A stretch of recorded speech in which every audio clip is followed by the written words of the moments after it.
needs a makeover, a comprehensive reform.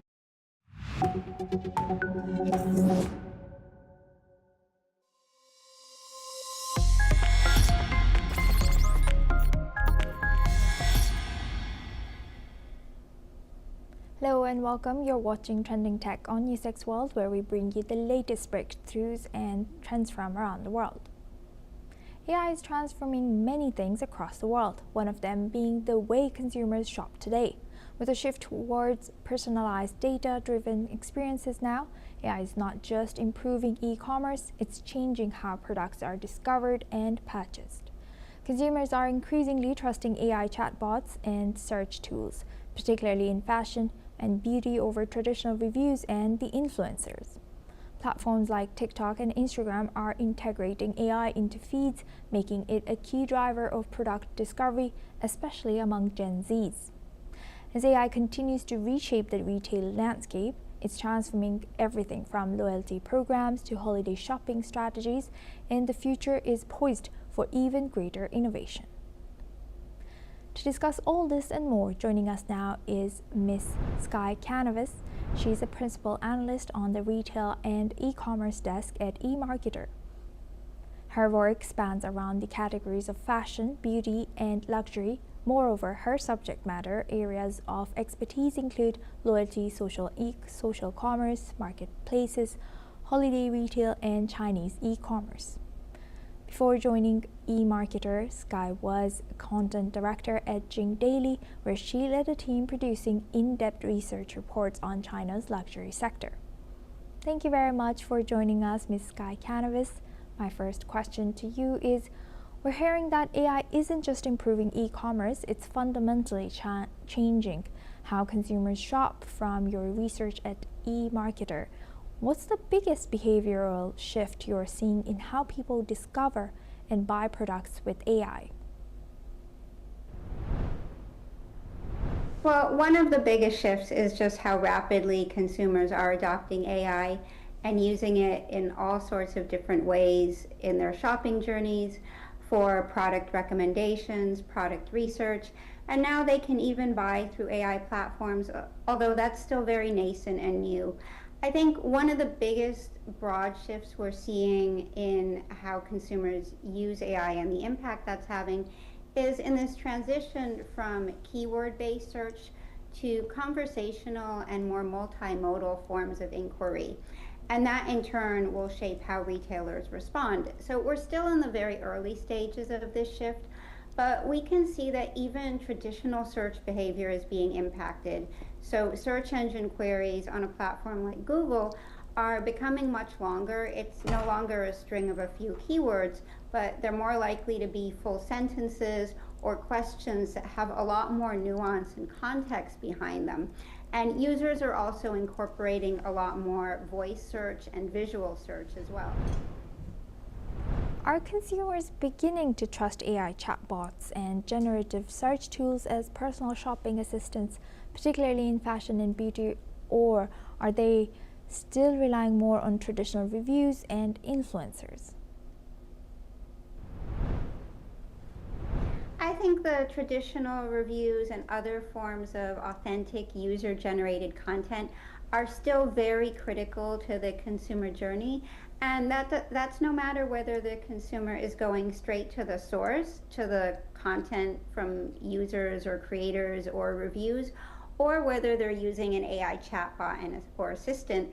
And that's because the LLMs, the most cited types of content that they turn to is from platforms that are based on user content and reviews. These are platforms such as Reddit and YouTube that show up a lot in LLM answers.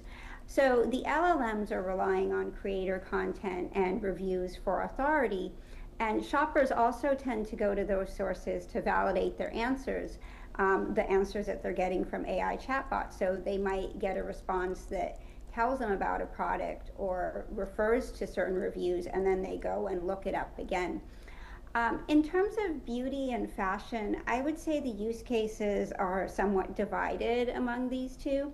In beauty, for example, a lot of the growth we're seeing in the industry is coming from the skincare and hair care sectors. And these are more functional types of beauty, where AI can really help shoppers when they're conducting research on ingredients and looking for reviews to see if a product is suitable for them. While fashion, on the other hand, it's so highly individualized, and it's an area where consumers are much more likely to want to express their personal style themselves rather than outsourcing that to an AI. But I think the AI tools can still be very helpful in helping to source specific products. We see this in the sector of resale or secondhand fashion, where it can be so hard to cut through the clutter and there are so many products available. Now, platforms like TikTok and Instagram are integrating AI into feeds, recommendations, and live shopping. Is AI now driving product discovery more than search engines, especially among Gen Zs?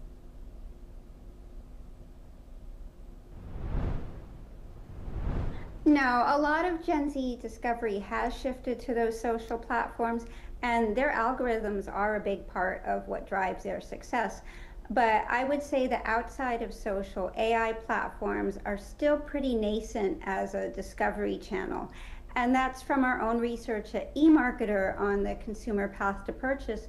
We found that only about 4% of shoppers had reported discovering new products or brands through AI platforms such as ChatGPT. And that was just 1/10 of the discovery driven by social platforms. We had close to 40% of shoppers overall said that they had discovered new brands or products through social media. And I think that holds true across generations, but more notably, especially, it's still physical stores that drive the most product discovery for US shoppers. That's the top single channel. And we also see that most spending, more than 80% of consumer spending in the US, still takes place in physical stores. So we have to put AI and e-commerce into that context, that it will still be a small sliver of overall spending, even as AI-driven commerce grows very rapidly. And even among Gen Z, we see that Gen Z is really fueling a resurgence in store shopping in the US. Part of that is because their lives are so digitally saturated that they're looking for in-person, real-world experiences to kind of offset all of the digital activity that they engage in. And given your experience leading research on China's luxury sector at Jing Daily, how are Chinese e-commerce platforms using AI differently, and are Western retailers playing catch-up? I think it's not necessarily catch up because China is so far ahead when it comes to e-commerce penetration and digital innovation. We have more than 50% of all retail sales in China take place online versus less than 20% in the US. And the innovation is faster because the market is so much more competitive. And on the consumer side, we also see much higher trust and acceptance of AI in retail in China. There's a lot more, I would say, AI optimism in China than in the US, where there's still a lot of caution and hesitancy and consumer trust issues that still have to be addressed. Thank you for sharing that. And Ms. Guy, large marketplaces are deploying advanced recommendation engines and predictive analytics. What separates AI personalization that genuinely boosts basket size from AI that just overwhelms shoppers?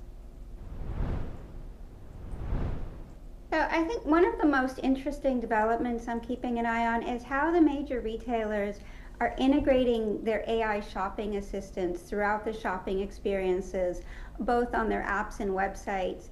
And at what point will these assistants become the default interface for shopping on these platforms?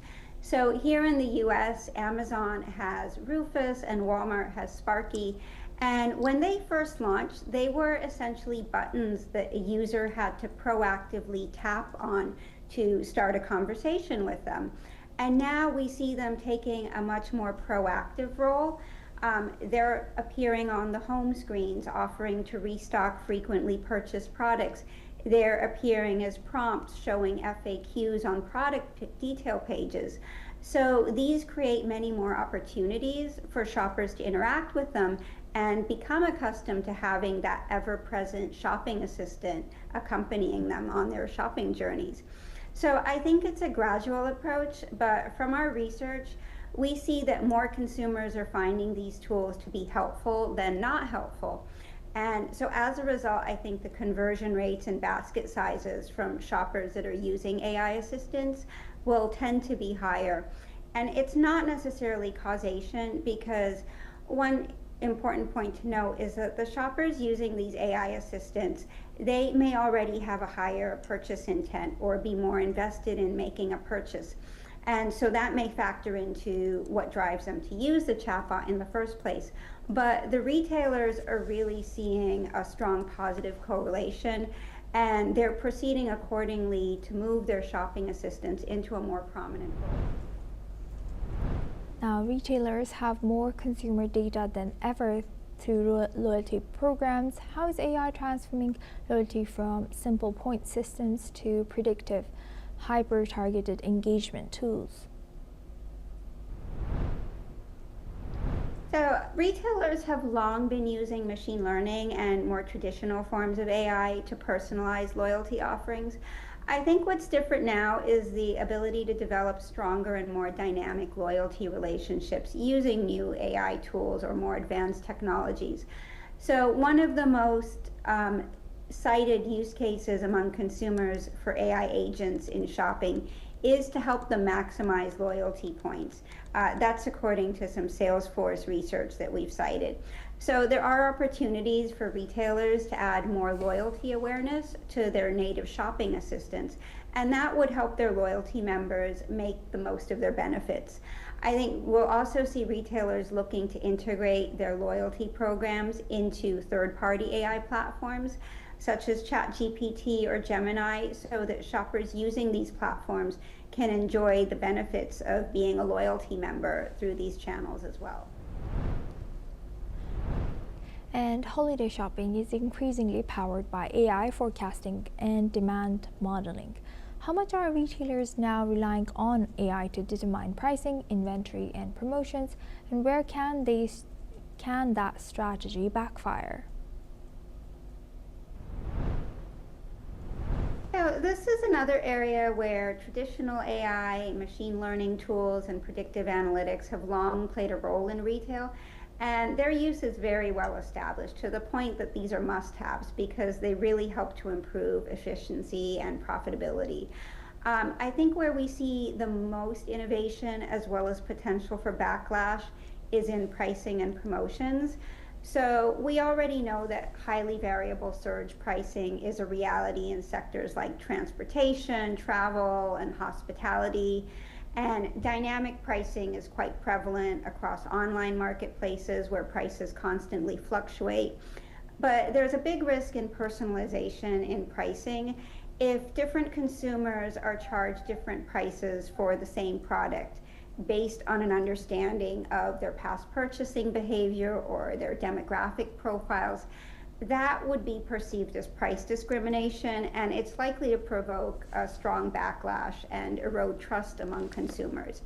I think there's generally greater tolerance among consumers for personalized promotions or discounts, but especially when that's tied to loyalty.